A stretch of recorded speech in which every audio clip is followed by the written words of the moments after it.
भक्ति, भक्त, भगवंत और गुरु, ये चारों एक ही व्यक्ति का नाम है। तिनके पद बंदन करो, नाशे विघ्न अनेक। इसी तरह से जब हमारी मस्तिष्क में अपने वह आचार्य, गुरु, मास्टर, शिक्षक एक ही है, वह जब हम पर कूप करते हुए मुझे भासता है तो उसका कितना दया है, कितना दया है। क्योंकि यह पूर्वा अभ्यास है बंधु। माता पिता और अपने दे की तरफ से, जो देने वाला है उसकी तरफ से पूर्वाभ्यास है प्रेम का। कितना प्रेम करता है, दूसरा के साथ ऐसा व्यवहार करते नहीं देखता। अपने बच्चों के साथ देखता है, अपना जो अंग है उसके साथ देखता है, दूसरा के साथ तो वो नम्रता से बोलता था। अभी मैंने देखा था उसे, दूसरा मिला तो उसके साथ बहुत नम्रता से बात करता था, मगर उसका मिला कोई, चाहे वो पुत्र हो, शिष्य हो, या बंधु बांधव हो, या कोई बहुत ही उसकी नजदीक का, तो उसे कठोरता से कहते कैसे चलो हटो। उससे आप मत अर्थ लगा लीजिए उस पर वो बिगड़ा है, खड़ा है, नहीं, उसका वो पूर्वाभ्यास है प्रेम का, स्नेह, अच्छे स्नेह का पूर्वाभ्यास है। हमारी माता, हमारे पिता, हमारे भाई या हमारे बंधु यदि हमारे साथ इस तरह की व्यवहार करते हैं तो ये नहीं समझ लेना चाहिए कि हमारे साथ ये दुर्व्यवहार कर रहे हैं, दुराचरण कर रहे हैं। इनकी कठोर शब्द है। हो सकता है शायद हमें ठोक कर देखते हो बंधु, घड़ा को ठोक कर देखा जाता है कुम्हार के यहां से लेने पर कि फूटा तो नहीं है। जब शुद्ध आवाज आता है तब उसमें जल भरा जाता है या अमृत भरा जाता है या जो भी कुछ भरा जाता है, और यदि उसकी आवाज ठीक नहीं आता है तो उसे छांट दिया जाता है कि फूट गया है, हटा दिया जाता है, उसे अपने किसी भी कार्यों में इस्तेमाल नहीं किया जाता। इसी तरह से बंधु, यदि हमारे साथ हमारे लोग ऐसा करते हुए दिखते हैं तो उस वक्त हमें बिल्कुल नहीं घबरा जाना चाहिए। हमें उस वक्त बहुत धैर्य की जरूरत पड़ता है, साहस की जरूरत पड़ता है, और वही हमारा होगा। तो और जितना कुछ भी अपने जीवन में घटता है सब दूसरे के लिए घटता है, दूसरे के लिए होता चला जा रहा है, और उस दूसरे से कुछ भी हमें नहीं मिलता है। मैं समझता हूं कि हमारा है, हो कुछ नहीं, मृग तृष्णा की तरह। आप देखिए अपने जीवन में कुछ जो भी कुछ करते गए सब मृग तृष्णा की तरह, मरीचिका की तरह, वो श्रोवण मृग की तरह। असंभव है मृग जन्मा प्राय तथा रामम लुलुभाए मृग।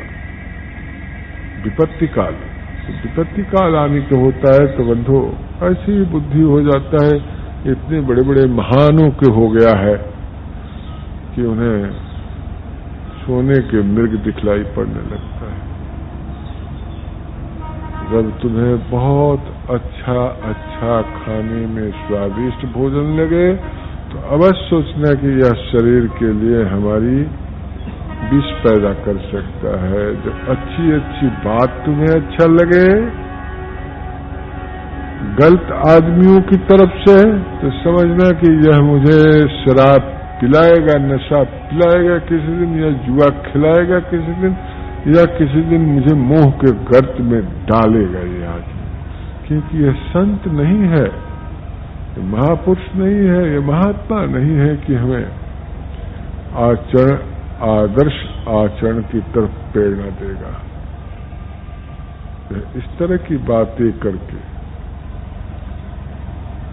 हमें कुछ ही न कहीं ये धोखा देने वाला व्यक्ति है, क्योंकि इसकी मुंह से यह वाचे, इसकी मुंह से विचार निकलना यह शोभनीय नहीं है।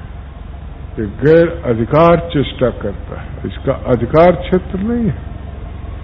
और गैर अधिकार चेष्टा में इन सब वचनों को यह जो कह रहा है,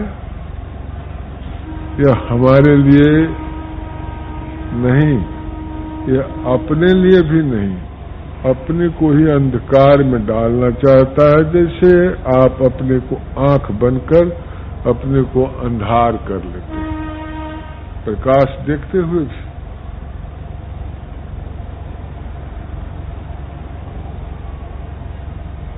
हम सभी लोग अपना आंख बंद करके सोचते हैं कि अब हम अंधार में आ गए, मयूर लग रहा है, प्रकाश हो रहा है, तदप भी यह सब अपनी प्रवृत्तियां कैसे ले जाती है। शायद मेरी बात को आप अर्थ न समझ पाते हो, मैं क्या कहना आपसे चाहता हूं। मेरे जीवन में ऐसा ही गुजरा है। मैंने हाथ सीढ़ियों से गुजरा हूं। मैं अपने ही दिनचर्या कह रहा था आपसे। शुरू में मैं जब अपना सब कुछ छूटा है, कठोर शब्दों के साथ, कठोर वचनों के साथ, कठोर तरह से जीवन यापन, अन्न बेगर, वस्त्र बेगर, जल बेगर, रहने की कोई जगह नहीं,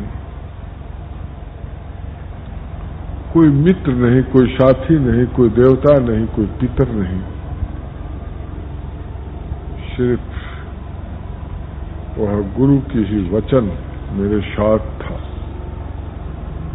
जिसे जुनरवी तेगा की तरह कहा जाता है। गुरु की मंत्र जुनरवी तेगा, वह तलवार जो है तेगा, अपनी पहुंच से आने वाले यह जंगल झाड़ियों को काटा। उसे हम सफाई करके जब तक रखते रहेंगे उनकी वचनों, तो जो बिहड़ से बिहड़ जंगल है वो सब काटा जा सकता है। जो मेरे इस मार्ग में जितने बिहड़ से बिहड़ जंगल पड़ रहे हैं, ये जंगल ही है बंधु तुम्हारे जीवन में, और जंगल से ही तुम गुजर रहे हो। और इतना अपार घना जंगल है जहाँ कि तुम रो तो तुम्हारे सुनने वाला कोई नहीं। इसे कहते हैं आरण कंदन। आरण में, वन में रोने के शरीर कौन सुनता है?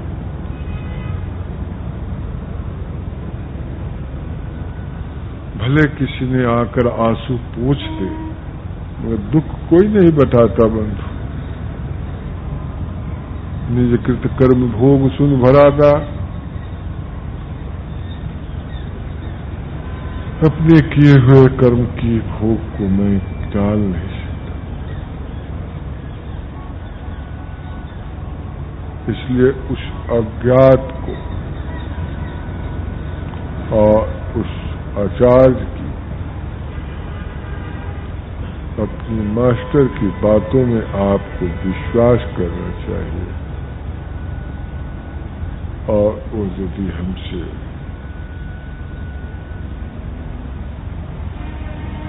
कुछ आलाप लेते हुए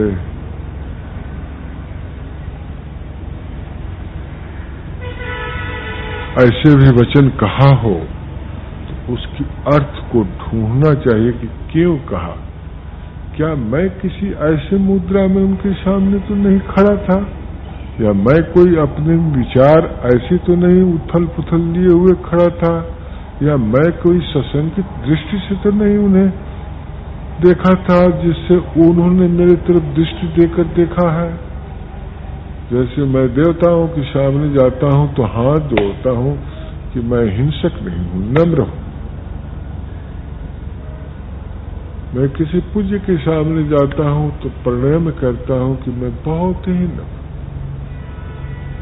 मैं किसी अपने अफसर या किसी औरों के पास जाता हूं तो इधर से बीड़ी पीते, पान खाते, अपने मित्रों साथियों के साथ कटाक्ष करते, बोलते चलते, मगर जब उसकी सामना पड़ता हूं तो मैं फेंक कर सतर्क हो जाता हूं कि इतना मुझे बोलना है, क्या मुझे बोलना है और कितना नहीं बोलना है और क्या नहीं बोलना है। ये सब अपने आप में निर्णय हो जाता है। वहां सतर्कता के साथ उतने ही वचन निकालते हैं जितना कि अपने लिए भी और उनके लिए भी ठीक ठीक बैठे। उससे हम अधिक बोलूंगा तो टोकेंगे, कहेंगे कि यह क्या कह रहे हो, ये सही नहीं। जितना वो पूछते हैं उतना ही मैं बताता हूं। हमसे बेपूछे बहुत सी बातें यदि निकलता है तो हमारा अधिकार क्षेत्र नहीं है वहां, हमसे निकलेगा ही नहीं, क्योंकि हम अपना बड़ा मान लिया हूं, मेरा अफसर है, मेरा मालिक है, मेरा आका है, मेरा गुरु है, मेरा देवता है। वहां यदि कुछ बढ़कर निकलता है तो मुझे उसमें आस्था नहीं है। आज वो रस्सी टूटने वाला है और यदि टूट जाएगा तो फिर बांधूंगा तो गांठ पड़ सकता है, बंधेगा नहीं, तभी निकल सकता है। आज उस देवता के प्रति, आज उस देश के प्रति, देश और देवता कोई दूसरा नहीं है, बंधु एक ही है। जिसे हम पूजते हैं, हम पूजते किसी और की नहीं, पूजते हम अपने आप, क्योंकि जहां आप यहां हैं तब फिर हमको आपने देखा, हमने आपको देखा। आप श्रवण दिए हैं तो मेरी वचन सुन रहे हैं, आप श्रवण बंद कर लें, आप मेरी वचन नहीं सुनेंगे। अपनी ही उपस्थिति सब जगह आपको अपने आप में दिखाता है। पता आप नहीं है, कहीं कुछ नहीं, आप ही देवता कि उस सेतु का काम कर जाते हैं। आप अपने वहां बैठकर देवता बनकर अपनी ही बात सुनते हैं। आप वहां बैठकर अपनी मंत्र, अपने ही शब्द उच्चारण कराते हैं। आप वहां बैठकर इधर से उद्बोधित कराते हैं। आपका जो चीज है वही एक दूसरे के सेतु बनकर वो काम करता है, और नहीं तो मेरे पास तो मैं बहुत उटपुटांग बातें अपने करता रहा थोड़ी देर पहले, मगर आप जिस जिज्ञासा लेकर जैसे आए और वो आप जिस भावनाओं से, जिस विचारों की उधर से सेतु से उद्बोधित कराया, वही हम व्यक्त कर सकते हैं। भले में आपको कुछ नमक तेल लगाकर या कोई रामायण, गीता, भागवत या पुराण, कुरान का कथा नहीं मैं सुना रहा। मैं जो जीवन में अपना घट रहा है, घटता जा रहा है, जो हो रहा है, जो अभी आपके सामने हो रहा है, उसी को मैं कह रहा हूं। कोई नई बात नहीं है, कोई यह बात नहीं कि कोई न कहा हो। यह बात बार बार कहा गया है, लाखों बार कहा गया है, और यह भी बात नहीं कि यहां से भी नहीं कहा गया है और यहां नहीं सुना गया है, यहां से भी कहा गया होगा। और ये भी बात नहीं कि आपका यह श्रवण नहीं सुना हो, सुना है बंधु, मगर आपकी मनोदशा पर, मनोस्थिति पर वो निर्भर करता है।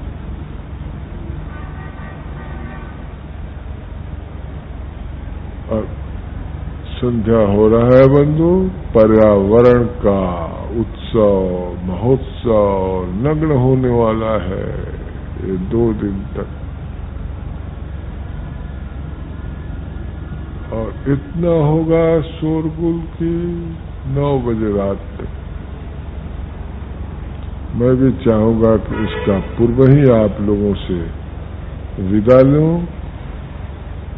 जो कुछ कहा हूं, मेरी वैखरी जो कुछ व्यक्त किया है, शायद आपका मनोस्थिति यदि वहां होगा तो अवश्य सुना होगा, समझा होगा। और यदि आपकी मनोस्थिति वहां नहीं है, सिर्फ शरीर यहां है, मन कहीं और है, तो ठीक ठीक मेरी कहे हुए बातों को आप नहीं सुन सके। इसके लिए आप क्षमा करेंगे। आइए हम प्रार्थना करके अपनी कार्यक्रम समाप्त करते हैं, क्योंकि यह एतवार हम लोगों का इस माहौल की में न मालूम क्या क्या किसके किसके शरीर से कैसी कैसी तरंग निकलकर किसकी मन को किस तरह से व्यथित कर रखा है, कहा नहीं जा सकता। आइए प्रार्थना करके हम लोग समाप्त करें, क्योंकि दूर जाने वाले व्यक्ति भी जाएंगे। शहर में भी कुछ उल्टा सीधा, कुछ काशी नगर भी बदनाम सा हो गया है, और बदनाम जगह की रात्रि भी बदनाम होता है, संध्या भी बदनाम होता है, और सुबह भी बदनाम होता है। बंधु, मैं मालूम एक ही मछली पूरी तालाब को महका देता है।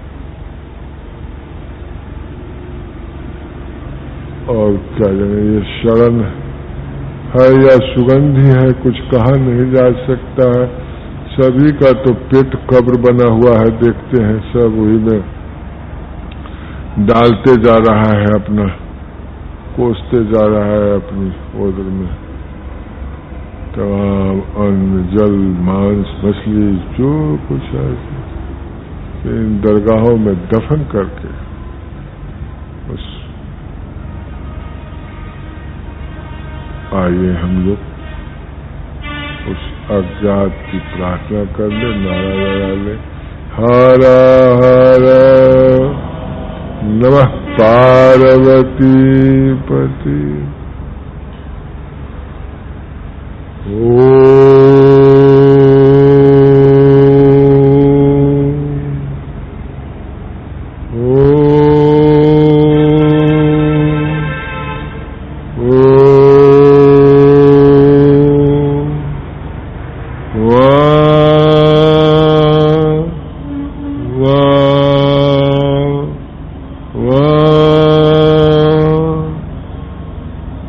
शांति शांति शांति।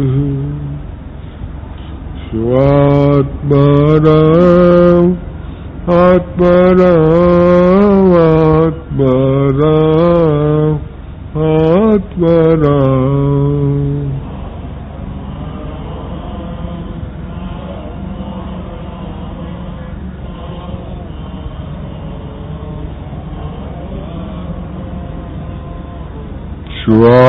स्वात्माराम आत्माराम आत्माराम आत्माराम।